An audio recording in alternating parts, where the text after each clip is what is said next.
Welcome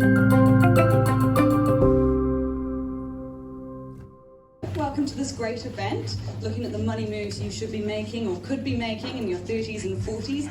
I'm Frances Cook, and if you've come across my work before, it's probably in the Cooking the Books podcast, or maybe you've seen my book, Tales from a Financial Hot Mess. And if you haven't, then hello. I am a personal finance journalist and author, and I will be looking after you tonight. We will have a great panel with some speakers, and first of all, thank you very much to Hatch and Kernel for putting this event together, and of course to Xero Rewired for hosting us. Give a little clap. I can't clap, I might break the screen, but thank you guys for joining in. I got to say, there's a real problem with a lack of financial education in this country. Basically, you kind of get left to figure it out on your own. If you're lucky enough, you have parents that help you work it out, or you might have one of the schools that take the initiative and they really, get you going on that, but it's the minority. And for most of us, we just kind of get left to figure out what's going on. And so if you're anything like me, what happens then is you just sort of end up wondering why your money is evaporating. You pay your bills, and then something happens, and then you're broke. Whereas, maybe you might be doing even slightly better than that. You might have a good, healthy savings account, but you don't know what to do with that savings account. And you know that people talk about putting your money to work, but you're not sure what that entails. And frankly, we all work too hard to just lose that money trying to figure it out by ourselves. So it is really important that we have evenings like this where we talk to each other about money and what we want to do with it. You don't want to end up treading water and just feeling a bit anxious. And there's something I've been thinking about a lot lately, is that we talk about things that require courage. And a lot of the times, the things that we're talking about needing courage are actually things that need money instead. If you want to leave a job that you hate and you don't have an alternative yet, frankly, that takes money as well as courage. You might need to leave a bad relationship, and especially if you're living together, that's going to take money. Or maybe you want to start a business and you're not sure if it'll work, but if it does work, you get really wealthy. It takes courage, yes, but it also takes money. So figuring out these things and giving yourself some financial stability, some financial independence is really important, so that then your decisions will only require courage. Money is the oil that keeps our lives moving, and it saves us from bad decisions made out of desperation.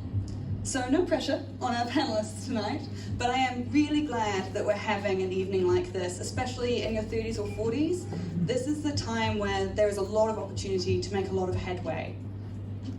So, bit of housekeeping shortly about how tonight will run is that we will have our wonderful panelists. They will tell you some of their top tips. Then we will have a panel discussion, and of course we will open up the floor for you guys to ask your questions. And of course, if you want to ask questions anonymously, or if you're one of our wonderful people who are watching online, you can go to Slido, so that's sli.do, and then if you put in the event code Money Moves Auckland, then you can ask your questions. And what we really want to do is make sure we answer the main things that are on your mind tonight. There's only so much time, but let's see what we can do. So, with that, I believe we have a little bit of housekeeping coming from someone at Xero, is that correct? Hello. Hello. Kia ora everyone, welcome to Xero. We're stoked to have you all here. Hey, my name's Timmy. I help run the Rewired space here at Xero.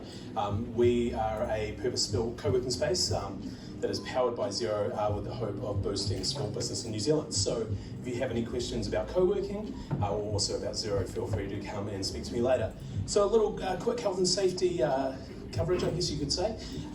If there is an emergency, the fire alarms will sound. What that means is that you should walk out the door. So we have a couple of exits. We've got one out this door, and we also have an exit just down the end of the room and straight out past the plant wall. If you do need to use the bathroom during this time, you're more than welcome to. It's not a problem. Just pass the elevators and take a right. Yeah, that is pretty much it. Hope you have a lovely night. Stoked to have you here and enjoy the show. Thank you. All right, excellent. Let's get into this. Now, I'm going to kick things off for you with a little bit of where you start, because it's really common, and I hear this all the time, is people go from being very financially unsure, and then they get a little bit of knowledge and they're straight into, I want to buy shares. Shares are awesome, don't get me wrong. But what you want to know first is where you're going. So every decision you're going to make, budgeting and money, is going to be at the core of it. You know, you need to be thinking about what your ideal life looks like. How much time do you want to spend working? What do you want to do with yourself? What do you want to do outside of work? These are all really important things to think about. You need to know the destination you're aiming for before you can figure out your strategy to get there. So some of the things that you need to start with is just talking about money. And this is important whether you're single or in a partnership, but definitely if you're in a partnership, whoever's on your team, you guys need to be on the same page. But if you're single, or no matter what, you also need to get on the same page with yourself. And it's really important to be getting your mindset right. Money is, of course, the #1 cause of divorce, which is a fun note to start things on. But it is also the same people that looked at relationships breaking down because of money. They found that a significant minority of people became closer when they had money problems. And those are the people who decided, we're going to tackle this together, and we're going to figure out what's going on, and we're going to work this out as a team. And so you can help each other, pull each other out of a hole. One good way to start talking about money is to just take the pressure off things and go time traveling.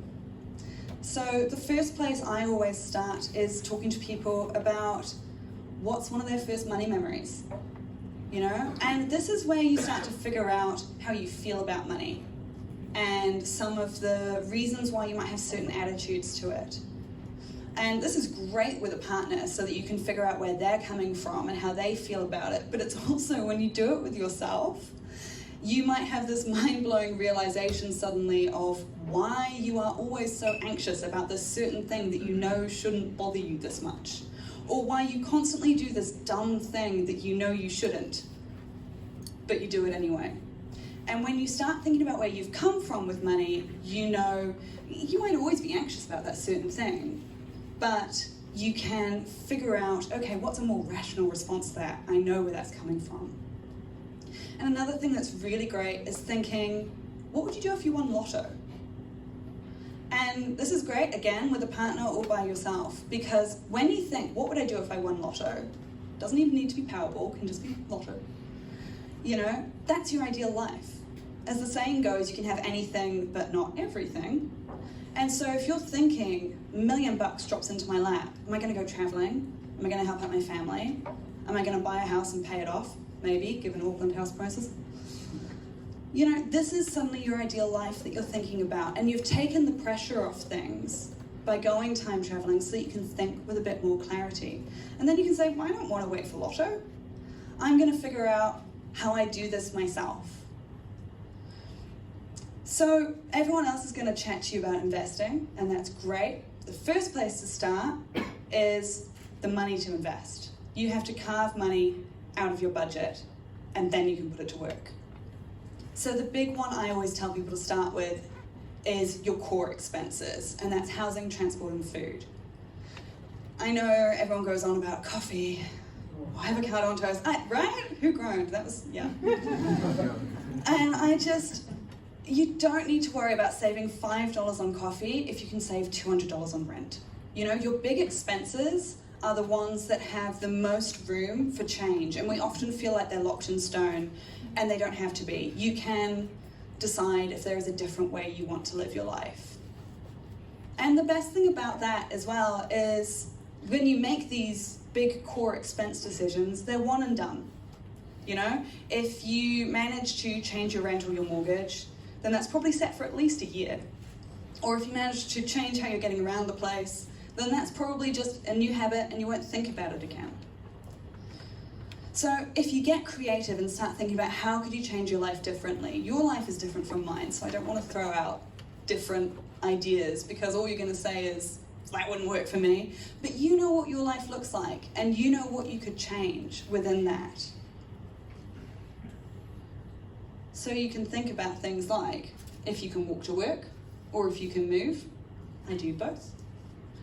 And it's stopping yourself from getting that decision fatigue. Rather than stressing out about a million little daily decisions, coffee and muffins, it's changing those big things and then moving on and letting yourself live your life. Because that's the other big thing that gives budgeting a terrible rap, is that people think of it as restricting themselves. Whereas I like to think about budgeting as making sure that you are prioritizing the things that matter to you, getting rid of the things that don't.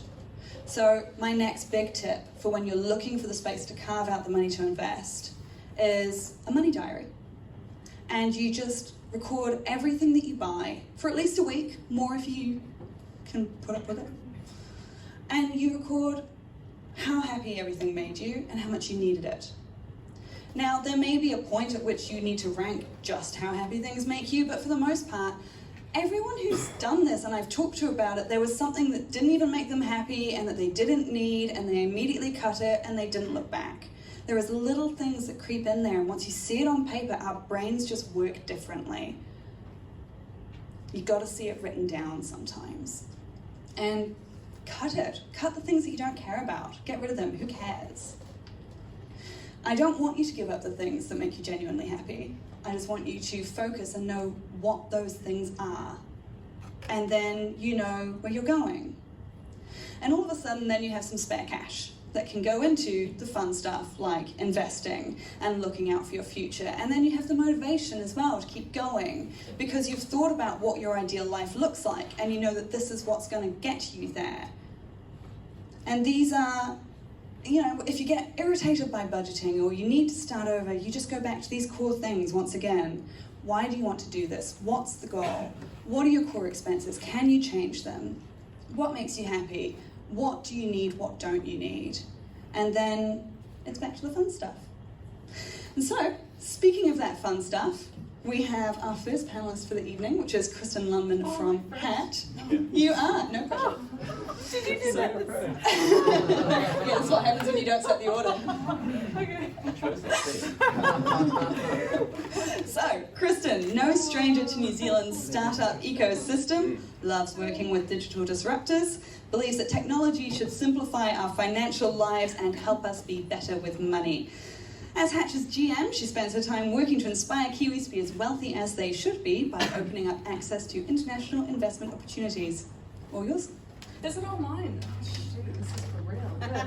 Hey everyone, so nice to take the time out. Thank you so much for coming tonight. Super cool. Hope that you can come away with just a couple gems where everyone here is in such different situations. So when you're preparing to just share certain things you're passionate about or areas of expertise, it's really tough to cater to all different journeys. Like I recognize there's probably beginner investors, and I know there are very sophisticated investors in this room. So all I would suggest is, as we chat, it's probably going to be fairly general, but we are available. We're highly reachable through all forms of social media, through emails. We probably, I would say all of us have, there's podcasts and blogs and literature, respective literature that we have to share that you want to, dig deeper in areas. So if you can't get questions answered, which recommend go to Slido, I would suggest reach out to us individually, check out some of the content we're putting out, and then finally connect with each other, because like I said, there are everything from beginner right through to very sophisticated investors in this room. So don't be shy. Just start a conversation afterwards, like, where are you at and what are you doing? And because money is a weird thing to talk about. Just here it's not. So just start that conversation and be like, why are you doing property? And why are you doing this? And how did you do this? So that's what I recommend. But because I want to start just quite generally again with Hatch and share markets, I thought I would just start very much 101. And what is the share markets?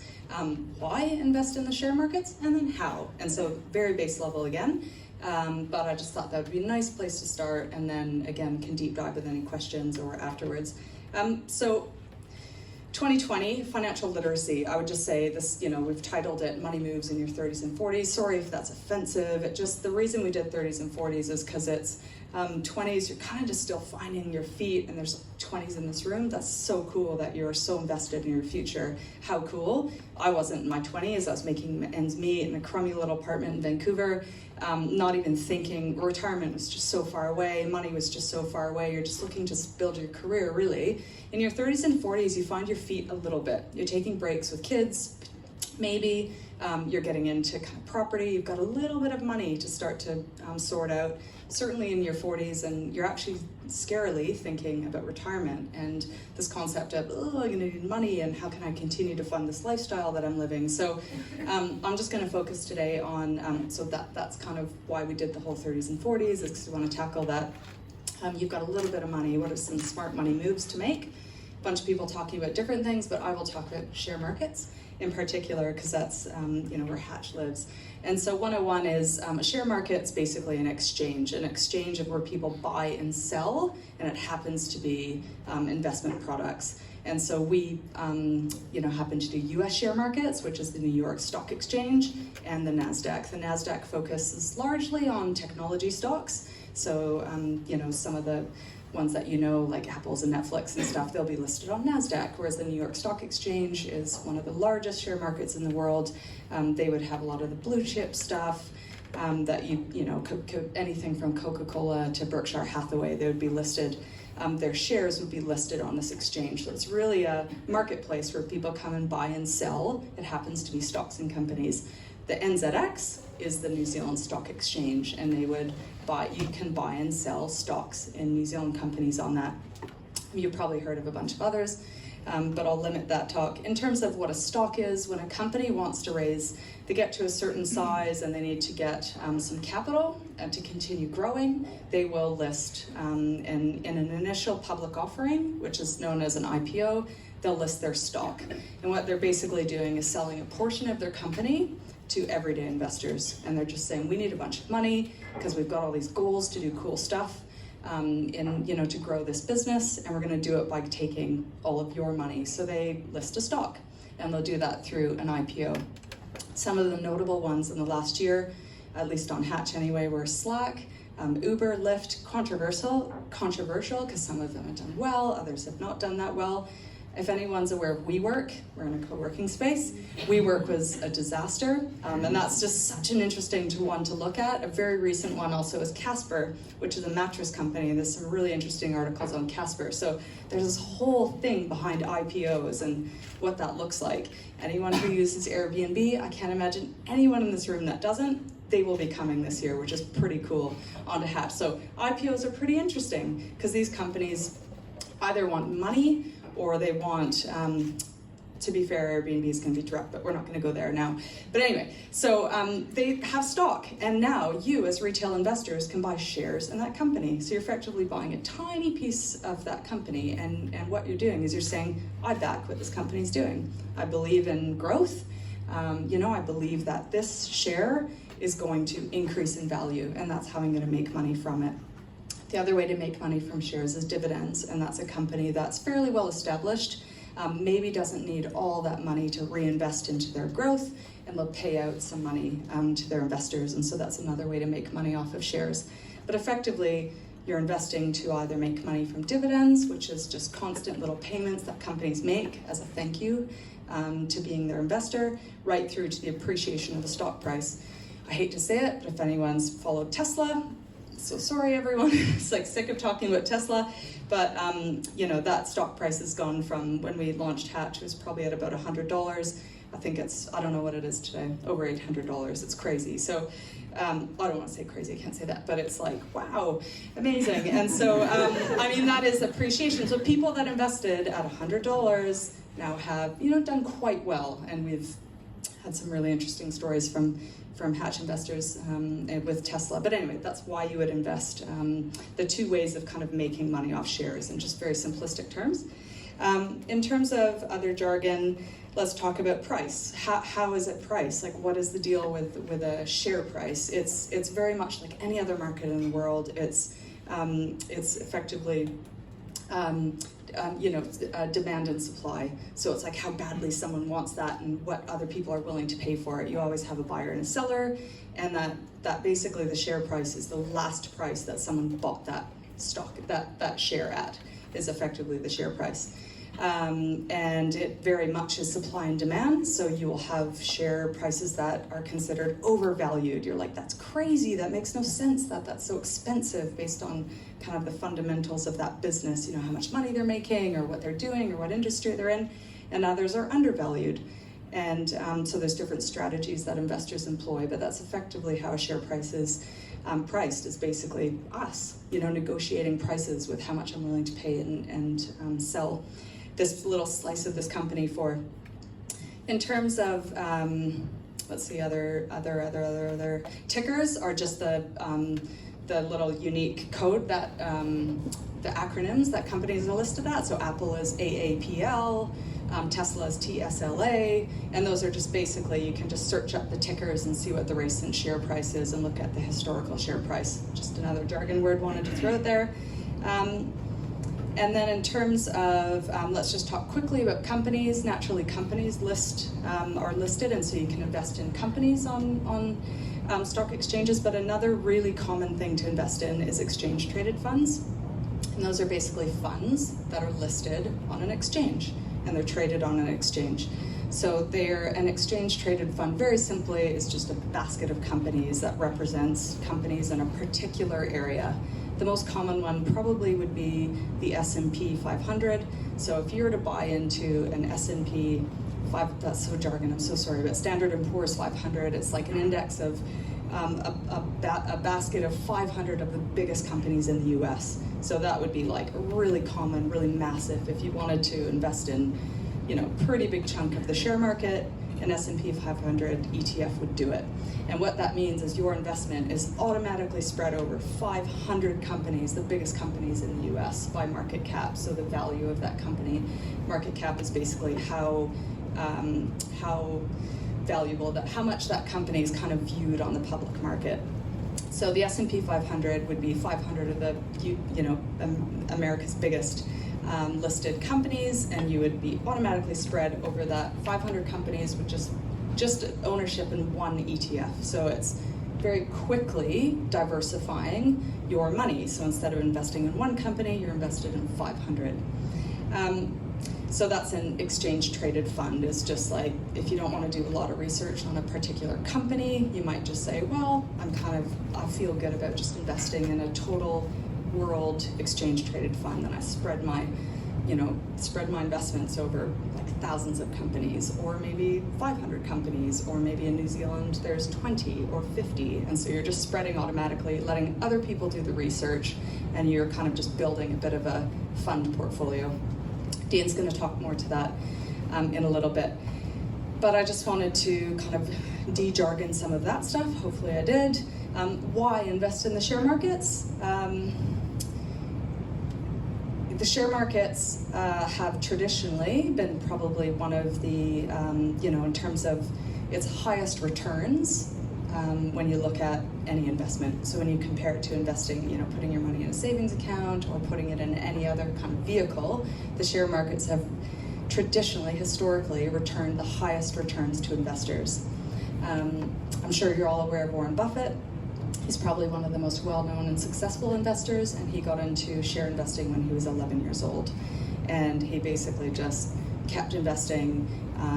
He has a very unique strategy with investing, but the whole point is why invest in the share markets is you can take money and grow it. And historically, the share markets have done very well for investors. So if you look back to the beginning, again, I'm going to use the S&P 500, which is a good indicator of the performance of markets. So it's kind of a good way of saying, how are the markets doing? Is the S&P 500 up or down?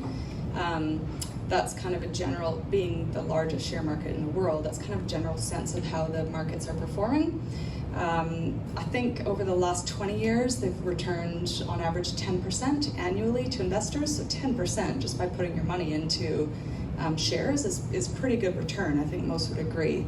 In 2008, we know that wasn't a great year. That was minus 30%. In 2019, just this past year, it was plus 30%. So anyone who invested, at the start of 2019 in that market, or even that ETF, their investment would have increased by 30%. I mean, that's pretty amazing. But the whole point of investing is that it is very much long term, because as you noted with that 2008, like I said, big dip. 2018 was about minus 4%. It's not a great year, it's pretty volatile. But over time, generally, if you were to look at the share markets over time, it's an upward trend. And 2008 would just look like a little dip right from the beginning of the share markets. Generally speaking, over a long time period, it's going up. Now, the classic thing is to say you can't always look back to look forward, but I suppose the whole point of these companies that are listing publicly is that they're growing. And naturally, of course, very important that you do your research before you do invest in shares, and that you're willing to take that level of risk, because it is quite a bumpy ride if you do invest in shares. So that's kind of the why. In terms of, so if we were just to look at savings accounts, very perfect for short-term savings. They're probably not earning much in savings accounts now, are you? If anything at all. But great if you need your money. Emergency savings, money that you need short-term, great. Share markets, probably looking at about 5 years, is what we like to say, is you probably don't want to be pulling anything out any before 5 years, because like I said, we don't know. Even look at coronavirus and how that's affecting the world, and it's just so unexpected, isn't it? I don't think anyone would. People always talk about the recession and all these things happening, but then these unexpected things happen that actually, oh wow, amazing how the world's connected. Like all of a sudden, companies here can't export or import, and it's amazing how it's all tied together. So. These are unexpected events, and so you wouldn't want to be pulling your money out with a company that is reliant on China at the moment, potentially, if they're affected by that. And so it's something you have to kind of ride it out. And how to invest. I'll just maybe chat briefly to how Hatch investors are investing. So they're naturally investing in companies, and you can do that on any platform here in New Zealand. You can invest in New Zealand companies. There are a few platforms. You can invest in Australian companies, and through us is through US companies. So how people are doing it is all levels depending on your levels of expertise, but a beginner to start with may just say, what do I know? They might look around and say, what are the companies that I really back, that I see everyone using, that I really back in terms of growth? And that would be probably growth companies. These are tech companies that we're really familiar with, and that we know everyone's using Apple devices or Microsoft devices or whatever. I can see everyone drinking Coca-Cola. So this is Warren Buffett said I would often look to a 5-year-old for investment advice, because I just look at what they're using, everything from bubblegum to Coca-Cola to toilet paper, and I would invest in that because I know that everyone's using it. And so that's probably a beginner strategy for investing, is that just what do you know? What do you believe back to be a growth company? What do you see everyone talking about and using? And Netflix is a pretty good example. I'm not suggesting anything, but I'm suggesting, like Netflix is a company that continued to change with the times, and isn't it amazing that we're not watching TV, but we'll talk about like the Netflix shows that we're watching. Like these, I'm just using that as an example to suggest the trends to look out for. Well, that's interesting, and to invest in. You can invest in some of those trends as a beginner. As you get into intermediate investing, you start to really dive into questioning the company's strategy, who's running it, how. Who are their competitors? What's their market share? What's the direction? What's their vision? How well run is the business? And really have to think about it. If this was a startup, would I invest in this business? Would I put all of my money in this business? And do I really back it? And that's how seriously you have to take it when you put money into a company. Is you really have to do your research about it. And advanced investors would dissect financial reports. And it's as daunting as it seems as a beginner. It's actually not that hard to pull out common ratios and just do math. If anyone who's been through college math, like we can do this. We can get financial reports from websites, you can get news, you can look at their earnings reports, which are report cards. Every quarter that comes out on the business, you can get a sense of how they're going and decide, is this a company I'm backing and I'm willing to invest in? In terms of exchange traded funds, if you don't have the time to look into companies, you might look into a fund and say, well, I kind of back tech, so I'm going to invest in a technology ETF. I kind of back consumer staples. Like, I know that even recessions, everyone's going to need X, Y, Z. So might feel comfortable investing in that, or just broad market and just track some really broad market stuff. So that's kind of like the how to start. And I just wanted to leave again, financial literacy was my initial point before I went on this big thing. Didn't follow my notes, but it's really about take 2020 to take a few minutes each day to look at your spending, to learn about investing. So all sorts of resources out there. I'd recommend for beginners, Hatch has a getting started course that you can try, and that's basically takes you through 10 days of what are the share markets and how to invest in them. The Balance is a really great website that we love that really demystifies all the jargon of investing. Moving kind of along the chain, Finimize, fantastic. I think it's daily. It's a newsletter that you get that again really helps with what happened in the world and why this matters in terms of investing. Motley Fool is a fantastic resource for more intermediate investors and who want to learn about particular shares. Motley Fool is pretty cool. Seeking Alpha has got a great advanced community that talks about investing. So I'd really recommend just finding where you live, and Investopedia is actually pretty cool. But there's so much content literature out there, but I would recommend 2020 be your year for money moves in your 30s and 40s and 20s, and everyone else to invest in your financial literacy and just do something. So if it's you're kind of committing to learning, if you're just starting small, if you're learning by doing, just do something. And I think the investing in New Zealand is pretty cool right now because it's very easy to start. There's a lot of platforms that require very little initial investment amount that you can learn to do it with. But I'll just leave it at that, quite general, and I'm happy to tackle some tougher questions later. No, it's great. I love the mention of dividends there as well. I don't know if anyone else follows investors on social media. The investing community on Instagram is really active, and my lord, you should see the excitement when it's dividend season. They're all posting their dividends. It's so geeky, I love it. All right, we've got Dean Anderson next, who is from Kernel, and Dean aims to help ambitious people find financial freedom. Same, Dean. Through the creation of innovative financial products, though, and that's where we differ. So he did have 5 years as head of product at Smart Shares. He's an expert at creating and launching index funds, but decided he wanted a fresh approach to the New Zealand investment sector, so he made Kernel. So, Dean. Thanks, Francis. So, you obviously with Kernel, our team is experts in index funds and indices. So if you've got any questions later on indices, feel free to come and chat to us. Before I get started, I just do want to touch on the budgeting point. I buy a coffee every day. I think it's really important that you set a bar that's not too high when you get started, and that's the same with your budget and investing.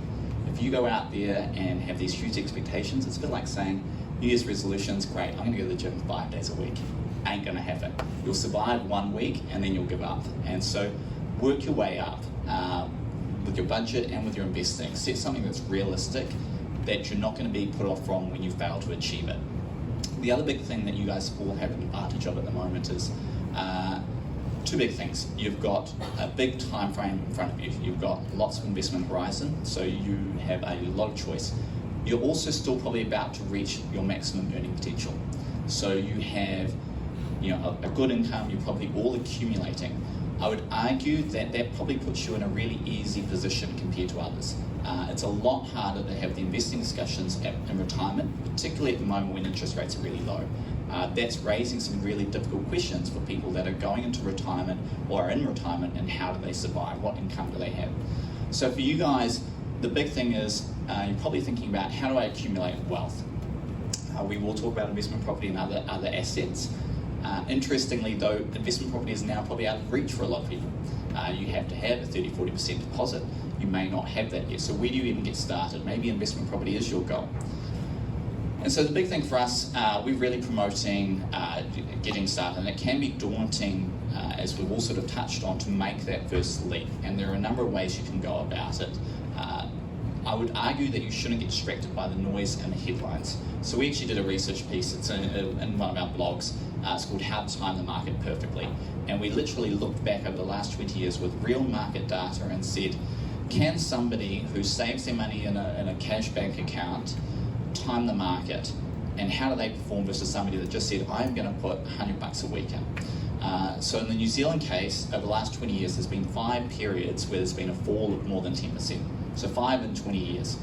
And so we modelled that out, and the person that literally on day one, 20 years ago, said, I'm just going to chuck $100 in a week into the market, outperformed the guy that sat on cash, put it in their bank, and then tried to time the bottoms. And so we're talking about somebody that timed the 5 absolute bottoms, like the down to the day, which is hypothetically impossible, basically. The odds of doing that, you'd be a very boring individual, because I imagine you're going to spend all hours of the day and night sitting at home researching and reading reports.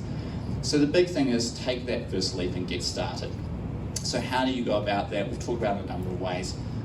Funds are a great place to start. It gives you the diversification. They're really cost effective as well. So it's a really efficient way to just set something up and start building up your savings and investments. And so the big question comes down to, well, the most important question is how do you split your investments? Is what is your goal and when do you need the money? That is ultimately the biggest question. Kristen sort of touched on it. You do want to have a time frame of 5 years or more if you're going to go into share market and equities, because you do need to be able to ride the ups and downs. And so when I look in here, you'll all have different goals. Some of you may be thinking, I just want to save for the future. You don't know what that is, and that's fine. You can also break that down. Maybe you have one goal that's saving for, maybe it's for an investment property, maybe to upgrade a house, buy your first home, retirement. So set different little goals, and you can set your investment strategies around that.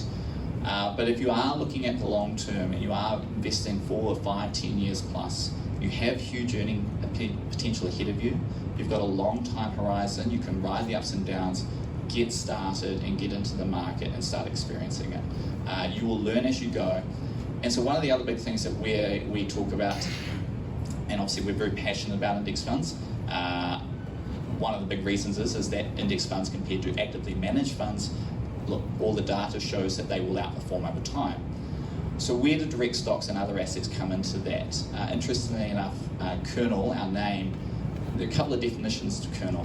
One of those is the core or heart of something. And so we believe in being the core of an investment portfolio. So there's a really common investment strategy that's probably more well known offshore, and it's called core satellite.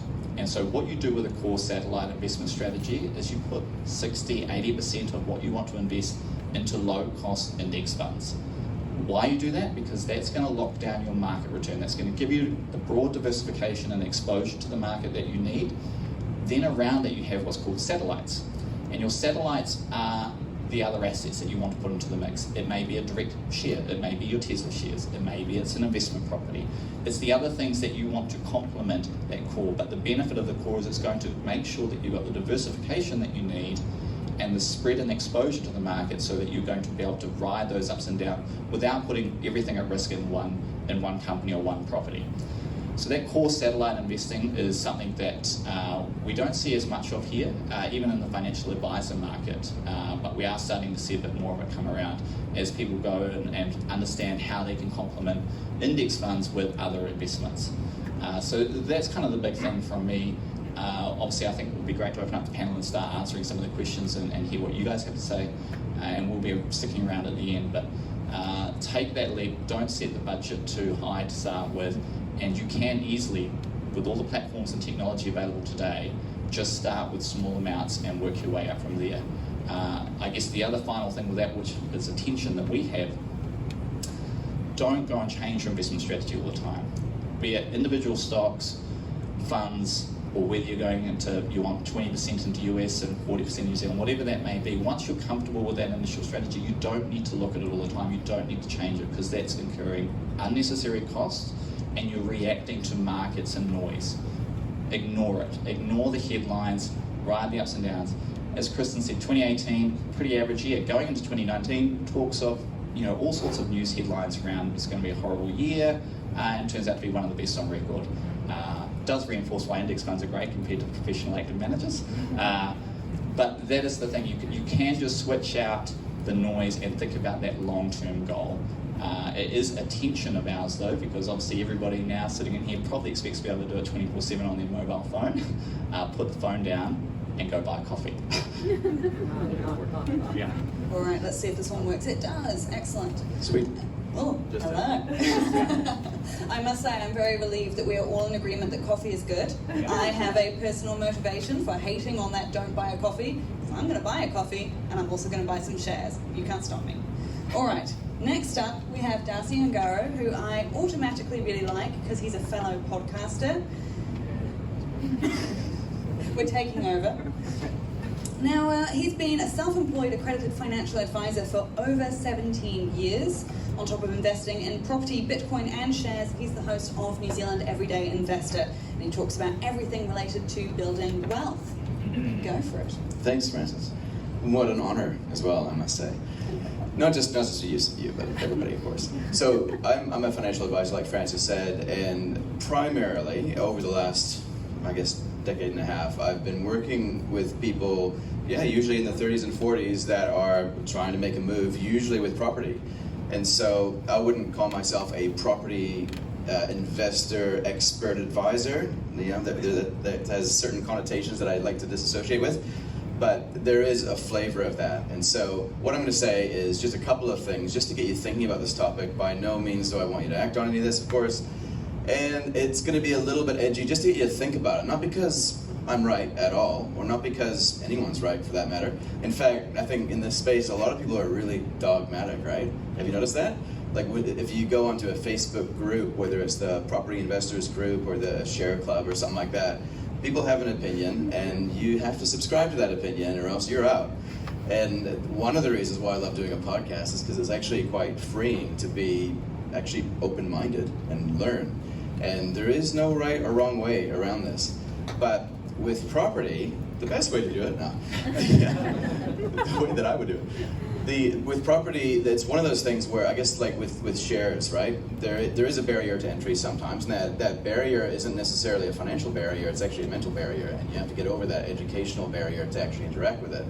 With property, you don't necessarily have that intellectual barrier, not to say that anybody into property is dumb, but you do have a different barrier. You have a big hurdle, which Dean alluded to. You have 20 or 30% is generally the hurdle to get into it. So it's not necessarily an accessible sport to play, but it's one that has its rewards. Just like investing in shares. The difference is, and I think, Kristen, you were saying, you're going to double your money probably every 7 or 10 years in the long run. That's pretty sweet. But it's one-to-one, more or less, because there's no leverage. So the beauty with property is that we have leverage. It doesn't grow in value very fast, but leverage is the secret sauce that makes it work. What do I mean by leverage? I'm talking about mortgages, other people's money, OPP, property, I guess that is. But other people's money. You rent the money from the bank, you take it, you buy a house, you get all the gains. Pretty simple, right?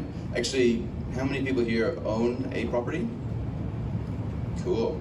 That's a good amount, more than what I thought. So you're already in the game. And there's a big debate, is owning your own home actually an investment? Some people say no. I see a no over there. Some people say, yeah, maybe, I don't know. Well, maybe it is, but does it produce a cash flow? Is it traded on an exchange? Will you one day downgrade it and live off the proceeds or invest it somewhere else? There's not a right or wrong answer there either, I'm going to suggest. But if you own your own home, you actually have a start. The beauty of it is, though, you could hoist another sail, you could buy another property. You could multiply it, and social ramifications aside for a second. If you did that, if you wanted to expand your footprint, if you wanted to make the best out of that resource that you have, it is relatively easy to do so. And if you do that, then you're going to be faced with this dilemma, or like a fork in the road. Do I take some of my net income, my surplus income, after I bought my coffee, and after I have some sort of investment plan going on with shares, do I take that and do I pay down my debt? Or do I buy another property? Maybe it's a rental property and I'm buying for capital gains, let's say, because I'm young and I want to buy something that's growing in value. I don't want to buy cash flow, I want to buy gains. So if you did that, then you have a fork in the road. You have a decision that you got to make. Am I going to have faith in myself to be able to reduce my debt quickly and then invest more? Or am I going to leverage off my own resource, my income, and take out more debt? Am I going to soak in debt? Am I never going to pay off debt? Well, maybe not, but that's not the point, because you'll have 2 properties. So you can multiply your footprint, own more property, and instead of paying down debt with your income, you're now eventually going to pay down debt with capital gains. That, in essence, is how it's done. It's not rocket science, is it? But you do have 2 choices. You could pay down debt, or you can leverage off your income and get into more debt. Maybe you can do both, and some will try, but it's not necessarily true that you need to pay off debt first before you have some fun, i.e. invest. It's okay to do both. It's okay to do things contemporaneously. So that's just one idea that I wanted to throw out there. And the other question that I want to kind of pose to you is that if you're new to investing, whether it's property or shares, what is financial advice? I'm just going to drop that there. What is financial advice? Is it information? Is it product advice? Is it ease of accessibility? Or is it something else? And that's obviously where people like us fit in. And if you are in that space where you're looking to get personalized advice, there are people out there that help you. This isn't a plug for me, but there are advisors who are there to work for you to give you some guidance, some strategy, so that you're not locking in a loss and buying into the hype. You're actually, you have a plan and you're sticking to it. So I just wanted to throw that out there, that you're not on your own. There is so much more information than there used to be, and there's a lot of community that you can be a part of to get your knowledge out. But then there's also people out there who are willing to help you, to sit with you and to coach you through it. That's it, I think, for my intro. Go.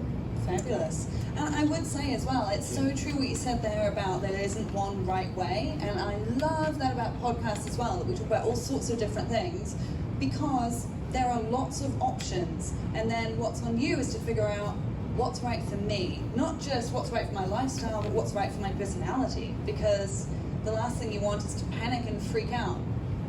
And that can derail everything entirely. So it is always figuring out what's right for you. And on that, next up we have Tom Hartman. Now, Tom is managing editor at a place you may know by a few different names. He has Sorted, CFFC, Commission for Financial Capability, as well as being a very regular guest on the Cooking the Books podcast. I am very lazy because Tom solves all my problems. It's wonderful. His main job is focusing on helping New Zealanders prepare for their future lives beyond work. He's continually developing the Sorted ecosystem of websites, tools, programs, publishing, and he works on lifting financial capability through schools, workplaces, and communities. Go for it, Tom. Hey, thanks so much. It's great to be here with you all, and to be on this panel. These are great opportunities just to change ideas. And a couple of things I'll say is that very often at these events, it's not like we have all the answers and you are just recipients of all these expert opinions, but very often the answers are in the room. So I really liked what you were saying before, is connecting here at this event, and you'll find that a lot of the answers you're looking for are legitimately here at this event. So we'll find them together. Just to make this a slightly interactive and do something different, I'd invite you to whip out your phones a second and do a quick calculation. Do a quick calculation of what you earned last year and multiply that by the amount of years you think you'll be working.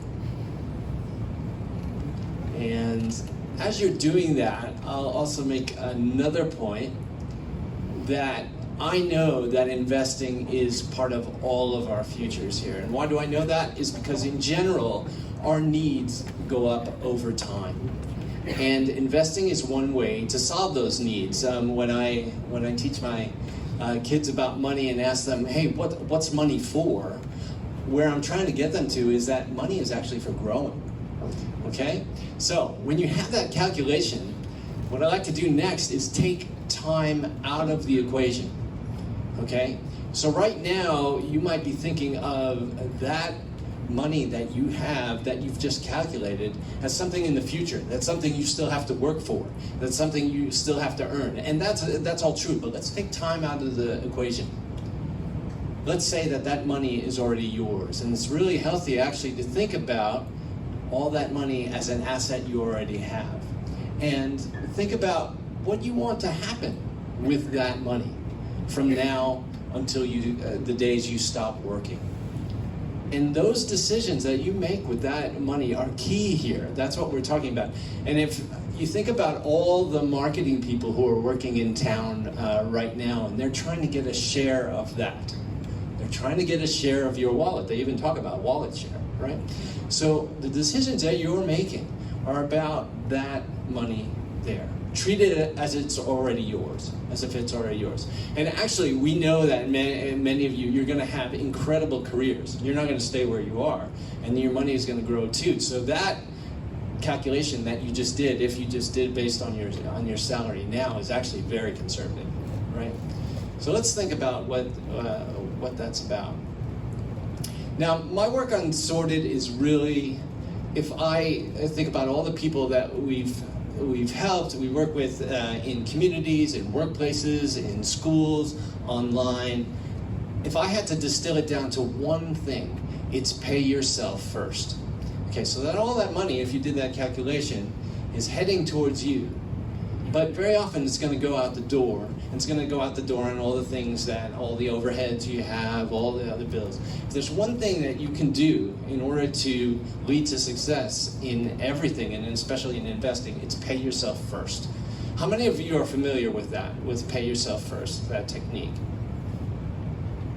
It's probably the most important thing that I ever put out into the world in the finance area, because once you're doing that, and I'll tell you a funny story. When I first got into it, I was way over optimistic. I was like, yeah, I'm going to pay myself first $1,000, bam.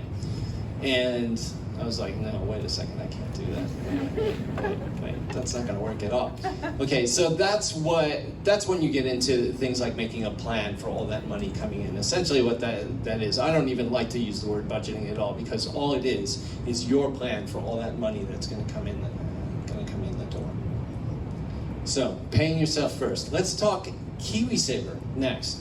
Now, we've been talking a lot about investing, but we have the demographic on investors in this country has just exploded, right? All of a sudden, what used to be for maybe guys like me, going gray, middle-aged men, it used to be investing for that. All of a sudden, millions of us are now investors. And so, if you're thinking about just getting started, the fact is you might already be started. You might already be in shares. You might already. And we can talk a lot about that, but we built some great tools on Sorted. I really invite you to come along and see what you can do in terms of research and making sure. How many of you have picked your KiwiSaver fund? Let's see. Have actually picked yours? See, that's awesome. This is a great switched on audience, but we can talk about that, because actually the ones you have picked, depending on what criteria, and some of the stuff that we may talk about here might not be for you. You might already be an expert, but think about those you're close to too, because there are a lot of people who have not picked their KiwiSaver fund. They just sort of landed in one that basically the government picked for them. And the odds are it's probably not the best one they should be in for them. So we can talk about that too. But essentially, some of the most important things that I can tell you is that calculation that you did, that pot of money, it really has to be your plan for it. And that's what we're looking for. I used to think that all of personal finance was about goals, and it is, but setting goals is actually not that easy. I'll just call it out there, especially when you're doing it with a partner. Having that money conversation is not an easy thing to do. But we really need that money, that pile of money, flowing in the direction that you want, and not the way that every other marketer and everybody else who's selling debt wants it to go, right? I'm glad coffee and avocados have come up, because it is the worst cliche in personal finance. I've totally gotten it out of the Sorted website. But why is it? It's because if you think about it, we should be talking about how much interest you pay in your life, not about coffees. How much interest are we going to pay over our lifetimes? right? That's what it's really about. Another calculation you could do. The more you keep that down, then we're talking about tens of thousands of hundreds of thousands of dollars, essentially. Another thing I'll say is so we're talking about goal-based investing, and of course KiwiSaver is only good for 2 goals, really. It's built for 2 goals. It's built for long-term retirement, and if you're going to use it for a first home, right? But many of you will have, just a whole handful of other things that you want to achieve in life, that you want your goals to be.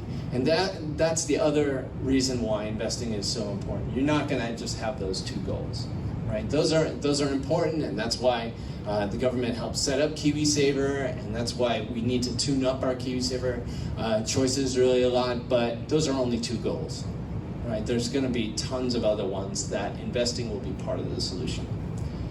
The other thing I wanted to just raise is risk, which is always the thing that comes up with investing.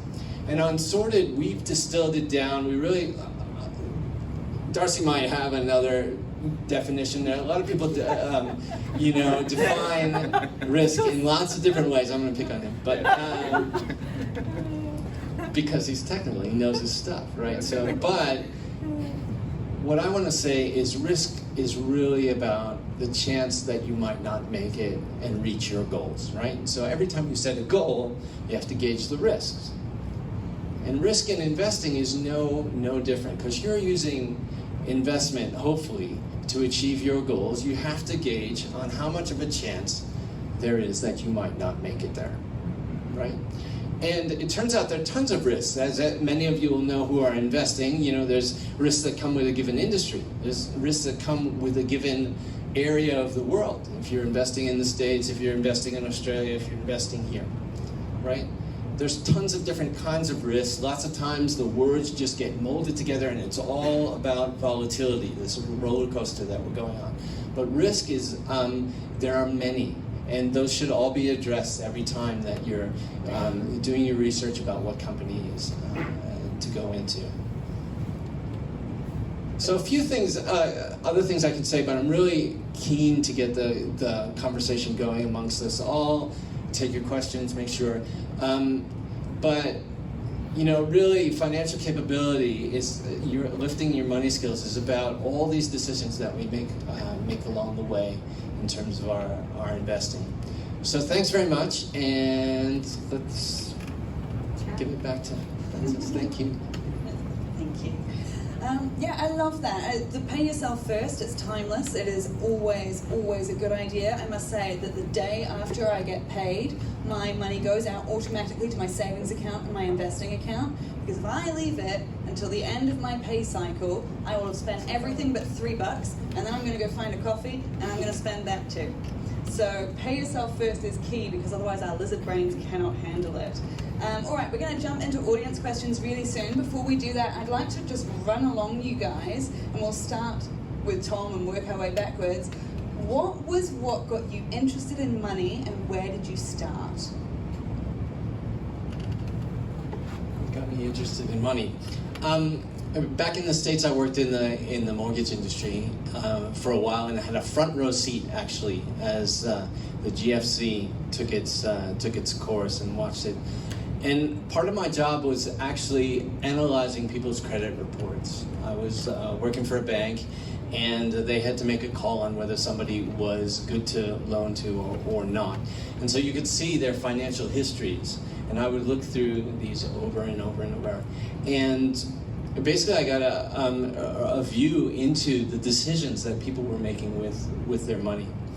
And over time, I'm happy to say that I'm lucky enough to have made a lot of money, spent a lot of money, made a lot of money. And early on, the experience was really of getting nowhere. I would earn a lot of money painting houses, I would spend it down traveling, earning a lot of money, up and down. And after a while, you start to think, well, actually, all these decisions, where do they lead to? Where do they go up? And so these days, when I'm working on Sorted, when I'm teaching my kids about money, really trying to get to that point, some part of your financial life should always be growing. And investing is just a tool in order to grow that. Same question? Okay, different answer. So, Monopoly? Definitely Monopoly. Rich Dad, Poor Dad? Yeah, definitely. And, but yeah, kind of like, I guess you're probably picking up on a bit of a theme here that there is this kind of financial puberty we kind of have to go through, right? Ew. You know what I mean? And it's disgusting, isn't it? I've got fur what I didn't have fur before. But there is this kind of awkward, yeah, you guys are cringing because you know what I'm talking about, but there is this kind of awkward realization that you come to where you have this kind of aha moment that, okay. And that's kind of what I went through when a group of us friends caught up with one of our friends' dad, and he just told us, I think he was an accountant or something, he just talked to us about budgeting. And at that moment, there was just a bit of a light bulb that went on that, cool, there's this resource that's slipping through my fingers, and not a lot of effort. In fact, just getting a spreadsheet out and just fiddling around with it, and I can actually make some decisions around what I will decide to spend every week. And so I kind of had this bit of an aha moment that spending is a decision. It's not a passive reaction. Spending is a decision. Spending is an active decision that I'm going to make on purpose. And from that moment, in some shape or form, I've always done a budget. And it's more of a discipline, it's more of a headspace that I've been in just so that I remind myself that I'm spending on purpose. And, but yeah, it's an interesting question because I've never really thought about it too much, but yeah, it's interesting, it's important. And it is like puberty. I'll leave it there. Cool. And on that bombshell. A little more straightforward for me. Probably, I was very fortunate to grow up in a family that was just very open to talking about their money. And it's not probably a common thing, as we've probably alluded to at the start. Talking about money isn't a common thing, particularly for Kiwis. I was very fortunate to be in an environment where my family shared everything. They've had their own businesses, mechanics, farms, things like that. So that just, from a very young age, got interested in business and being very open about financial situations. So that was really just the environment I was fortunate to grow up in. I was brought up in a single mum household and money was tight, so it was an awful thing to think about. I had less money than everyone I went to school with because she made sure she sent me to good schools so I had good opportunities. So money was stressful. I didn't like it, but I found when I got into really great jobs, thanks to the education and sacrifices my mum made, was that in Canada you put 10% of you pay yourself first. It's 10%. It's just an automatic thing. And I've heard the same thing with South Africa. I think New Zealand is kind of coming up with KiwiSaver. There's some fantastic awareness around that now. But you just put 10% away. And so I remember meeting with a financial advisor who's drawing shit all over a blackboard. I had no idea what he was talking about, but I was like, I'm just going to give this guy 10% of my money. And it's turned into a nice little pot of money. And I've left Canada 10 years ago, so that's cool. We also had a similar thing to KiwiSaver. And if you maxed it out, you got free money from the government. So I just remember those two things. And so I would suggest it was out of fear and peer pressure that I kind of just got rolling, and it wasn't until when I started into my career after taking a break from kids that I felt empowered with my money. This is my money, and I can make my choices not out of fear, but out of an area of control, and deciding where that goes. There's a real sense of empowerment there now. I love that as well. When you start to take control of it, it is such a different feeling. All right, is there a question from the people who are in front of us? Go for it. Just for the people who are watching online, the question was, tell us about taxes, and then a small refinement. How do taxes work when you're investing through somewhere like Hatch? Yep, so for Hatch with the US share markets, we fill out a W-8 BEN. It's this thing that we tell the government that you're not a US citizen, so you don't have to pay US tax. So that's sorted for you. When you get when you're just investing in shares, under $50,000, we have this weird thing in New Zealand. It's quite antiquated because when that was made, $50,000 was a lot of money. It's not that much if you're building a pot over time now. But anyway, if you're under $50,000, it's super straightforward. If you've got under $50,000 in foreign investments, that can be through any platforms. Think of where you're investing, or you might have property overseas, that kind of thing. If you have over $50,000, it's a little bit more complicated, but an accountant or a fabulous website like ShareSite will help you with that. If you're under $50,000, super simple. If you get paid a dividend, not all shares pay dividends. If you get paid a dividend, which means money comes in from the company as a thank you for investing in them, you have to report that on your IR3 tax form as a form of revenue and just say, I got paid this dividend, and you pay the New Zealand government a little bit. So we make that super easy for you. So under 50K, super easy. Over 50K overseas, little bit more complicated, and you just work with an accountant or share site to sort that. Right, and I would also say there's one from Slido that I'm going to send this one Tom's way. If you have 80% of what you need for a house deposit, but you're still saving and you feel like you're 2 to 3 years away from being ready to buy, what would you do with that 80% of your deposit? Yeah, so if you're using, so it's really about the investment mix, what we call, which is an easy way to say strategic asset allocation. And it's really goes back to that question that Dean was asking before, is how soon do you need the money? And so in this case, since you know that, you need to pick investment mix that will make sense for that such a short time frame. And so if you want to, you need to make sure that that money is there when you need it. And so you're going to probably dial back your risk and go to a really defensive position, which typically means mostly cash and bonds. Fixed interest. And just adding to that, the time frame thing, we often talk about when do you need the money. It isn't fixed. That's the other thing you need to think about. Most people will likely have flexibility. For example, buying the house, you may say you want to buy the house in 3 years, but if you get to 3 years, the housing market's not great, your investments haven't gone well, your financial situation's changed, and you can push that decision out 12, 18 months, 24 months, that buys you time. So do remember that you kind of have a minimum time frame and you kind of have your flexible time frame. That flexibility does give you some more options, and I think whenever we talk about Horizon, we kind of forget to think about that there is some flexibility in most scenarios around that. Yeah, and I would say we're constantly talking about time in the world of money, aren't we? And this is the big thing, is that I get questions from people all the time, because I do invite people to send me questions through social media, and the constant one I get is, I've got a really short time frame, but I want to earn lots of money on it, how do I do it? You have to pick. Is it long-term money or is it short-term money? And if it's long-term money, then great, you can do some things with it and you can make a little more. If it's short-term money, you just kind of have to bite the bullet. It might not be going as far, but it's safe because you don't want to lose it. Also, it really depends on what your goal really is. That the point I wanted to make about risk before, we were talking a lot about volatility. Let's just say your goal is to get 4%. And the market is doing a lot of volatile things between 10 and 7.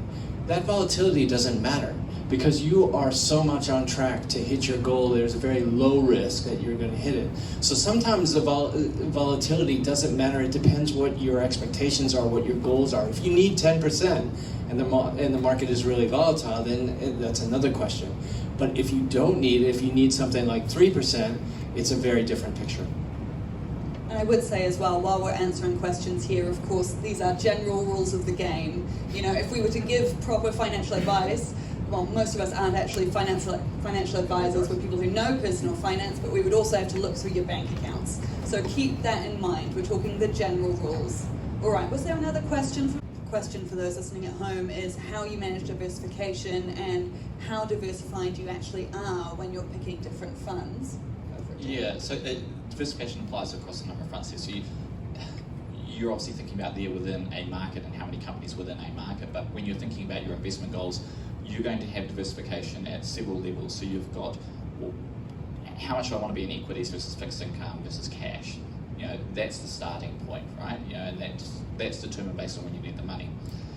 And so then you want to focus on, well, okay, now I need to get diversification within each of those asset classes. And there are a number of ways you go about that. If you think about going to see an advisor, what they've got in a portfolio, they will have a mix of markets because, you know, if you look at different reports, different markets around the world, US versus New Zealand, in any given year, they're all performing differently. So then you want to have market diversification. And then drilling down on that is then, in that market, what company and fund exposure do you need? You know, how many companies do you need to be invested in, how many funds? And so a starting point, as I talked about earlier, the core satellite thing, the benefit of doing a core satellite strategy within each market and each asset class is that putting a fund in place, 1 or 2 funds that gives you a broad exposure, is going to ensure that you get that market spread and diversification that you need, and then you can do the little bits around that. No hard and fast rule, but obviously the more products and things that you put into the mix, the more cost and complexity you do add. So it's a balance around what you're trying to achieve, your level of sophistication, and yeah, that's probably the general answer. S&P 500 was a great example. If you think of the big companies in the world that we're using, the face of the FANG stocks, their market capitalization, like the value of those businesses, are huge. So, while an index fund of an S&P 500 is got 500 companies in it, naturally the bulk of your money is going to those big ones, because that's how they split up that fund. So agreed with you, you might not want to put all your money into that one, because then you're highly reliant on these high growth kind of stocks that are, that might be a risky strategy. So a core strategy would probably, for an average Kiwi, would include some exposure to New Zealand, might include some exposure to the global share markets, like a global fund, might include, and I'm just talking kind of passive common strategies that I've heard, might include some bond stuff in there. So agreed, you don't have to be super complex, but that's great thinking that you've got. That you're absolutely right, when it's market cap weighted, it's probably a bit, you're backing some of these really big companies. Yeah. All right, one from Slido, and I'm gonna send this one your way, Kristen, and then as Darcy as well. Property investment versus shares. Both. Oh, good answer. Yeah, I would say both. 2 Canadians pitting off against each other. Yeah. I mean, if you're not in a home, do your best to get into property. Like, Yeah. gosh, is that advice? That's terrible. That's not advice.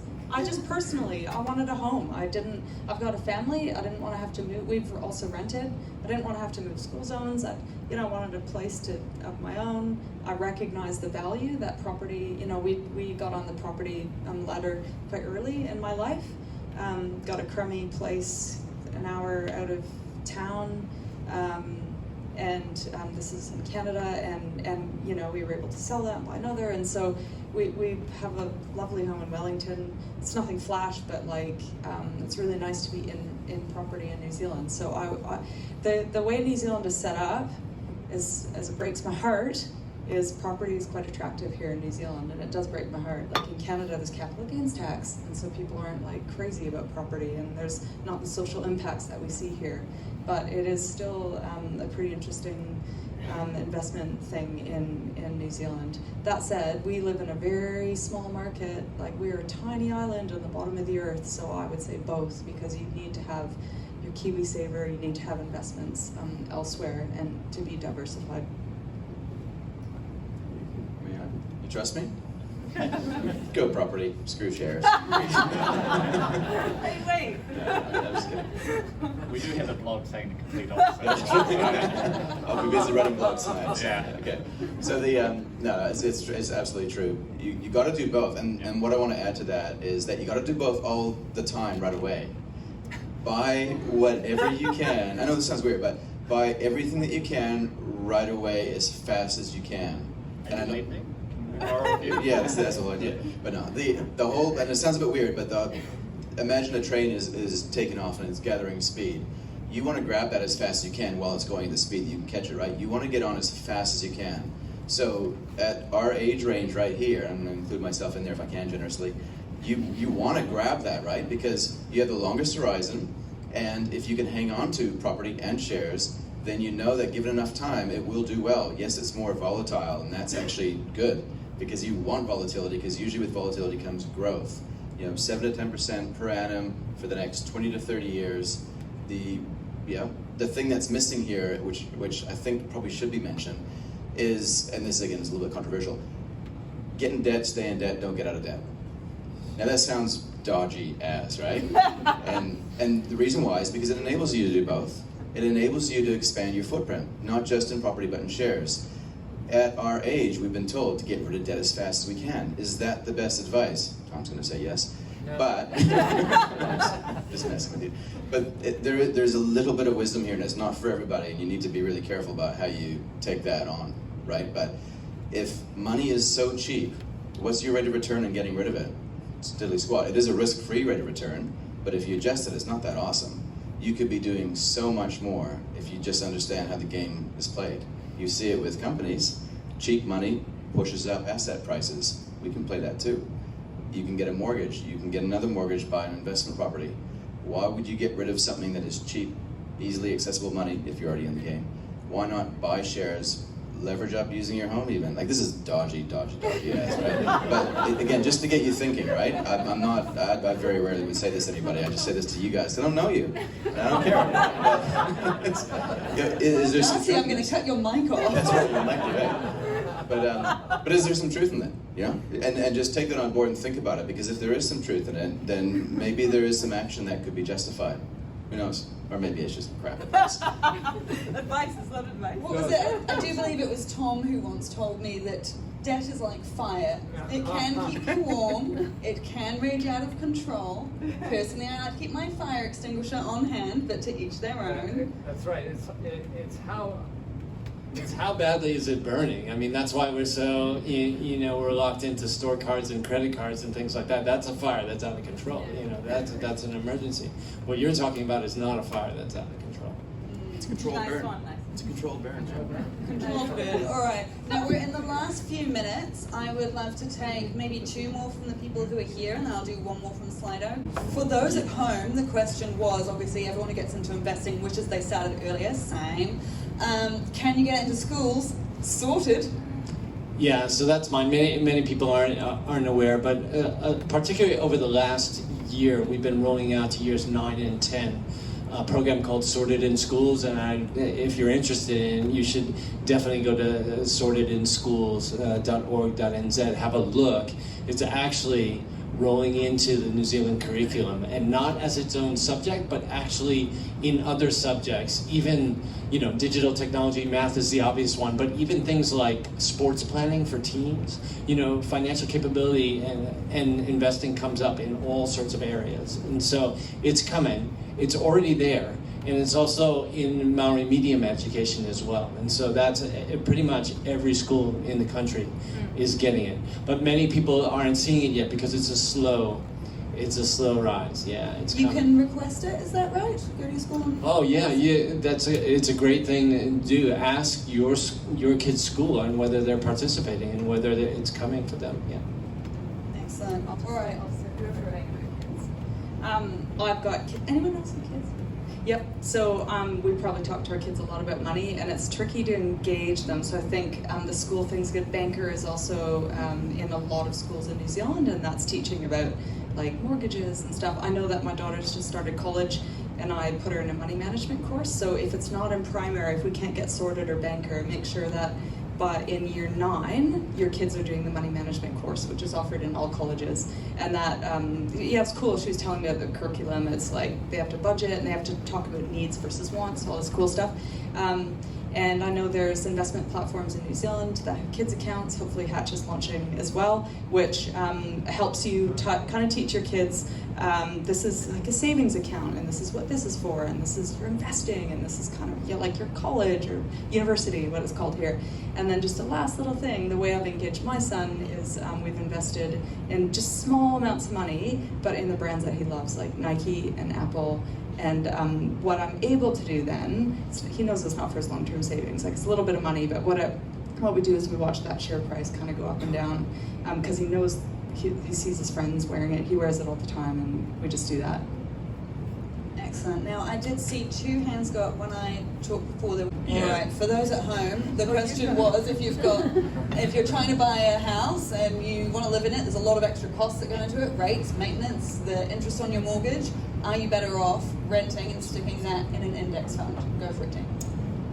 Well, first of all, index fund should be your first investment choice for anything. The property point, picking up on what we're sort of talking about here, obviously property does fit into people's lives, be it your own home, whatever it may be.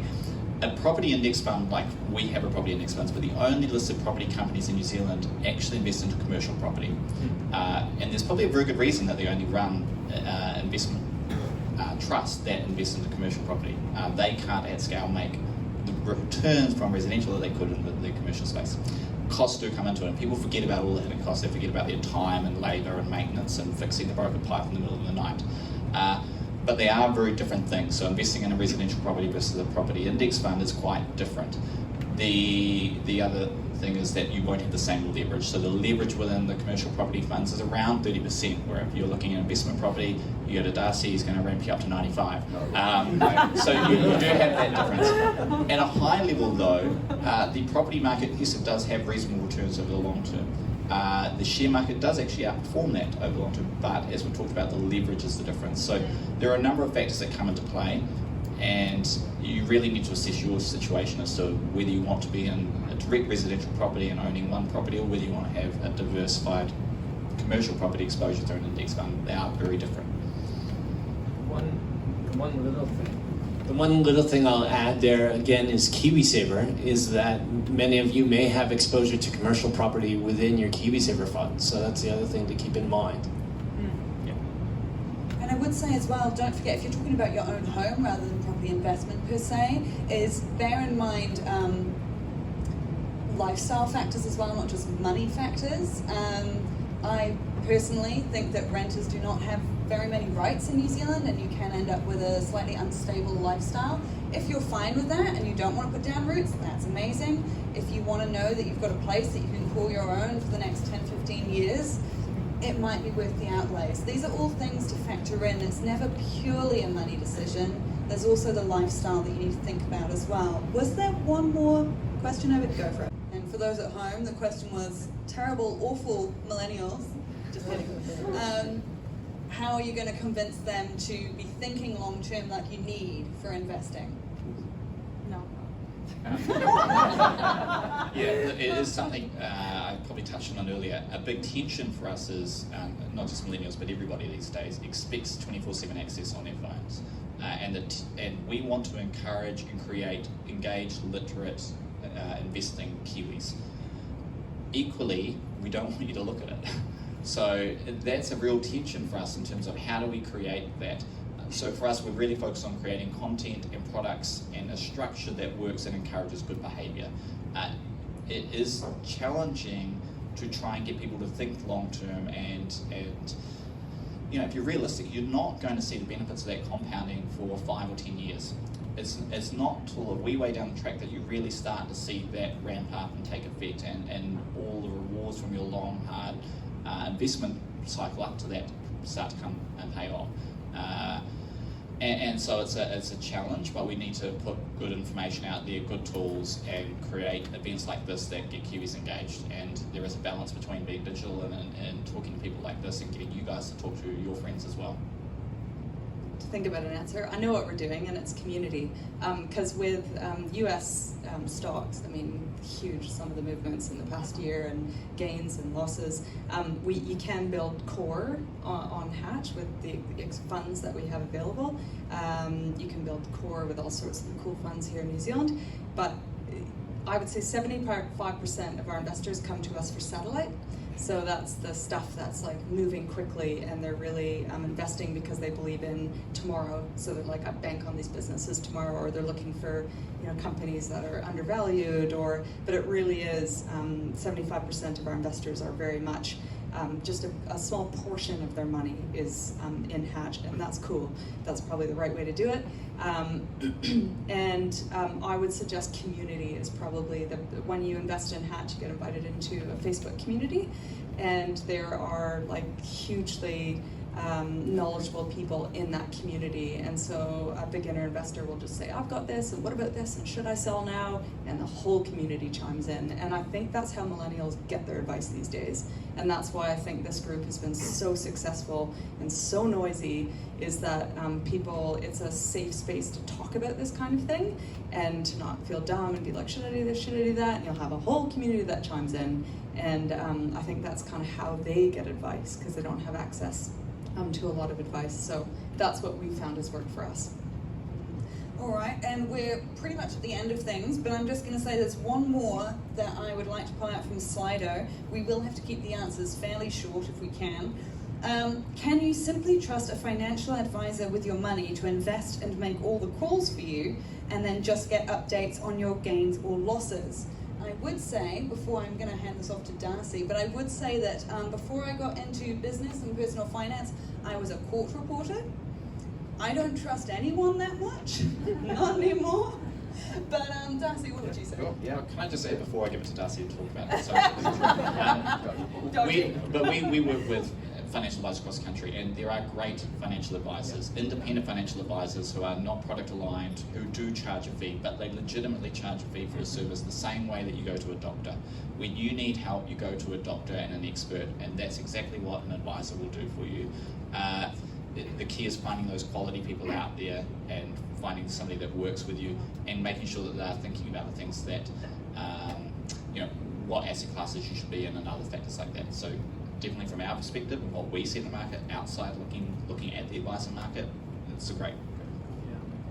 Yeah, so the only thing I'd probably put out there is that it's just like anything, you have to have some sort of initial interaction with that individual to be able to actually get a sense for it. Some people are better than others at gauging character, I guess, initially, and it's not always accurate. So what you do then is you look at what their background is, what their qualifications is. You do need to actually think a little bit before you engage with someone. You might trust a doctor blindly, but I wouldn't trust a financial advisor blindly. May I suggest that? But there's a couple of simple rules. Make sure you're paying fees for investment advice, if I can be so bold as to suggest that. At the lower level with KiwiSaver advice, it's very common for commissions to be paid. That's potentially quite appropriate, especially if you're at that lower level. You're not really going to warrant the time of one of those individuals to actually spend with you. So quite often it's not unusual to have commissions paid to advisors from KiwiSaver providers for providing KiwiSaver advice. But when it comes to investment advice, just ask them. They'll tell you what their fee structure is. It's pretty simple. We have to get used to the fact that if you want something quality, you will have to pay for it. And if you don't want the conflict of interest, just pay for it. It's not that big of a deal.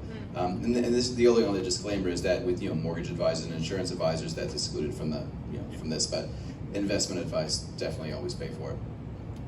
And I would say as well, is it right, Darcy, that most financial advisors will give you a half hour or so for free so that you can see if you are actually a match? Because as well as anything else, it might be a personality match. Absolutely, it's you got to feel them out. So we do a 10-minute phone call. I'm not that generous, but yeah, every advisor will have that, and they'll be quite upfront. If you go to the website, you'll see what the fees are and why they charge fees, and you're buying into that. So make sure you understand it up front. It's think about it like your lawyer, right? I don't know if you've had much interaction with lawyers when you're buying a home, but quite often you get a rough idea on what the price is, but you're never actually that clear until you get the bill at the very end, and then you're like, what the hell do you actually do for that? With financial advisors, believe it or not, it's actually quite transparent, it's quite clear, and if it isn't, just push them on it and ask them. Excellent. All right, well, thank you so much for everyone for coming along tonight. Hatch and Kernel for organizing this, Zero Rewired for hosting us, and you guys for some great questions. I think we can all agree we can only get further by talking to each other and having conversations about it. So this has been a great conversation. Thanks everyone for taking part in it.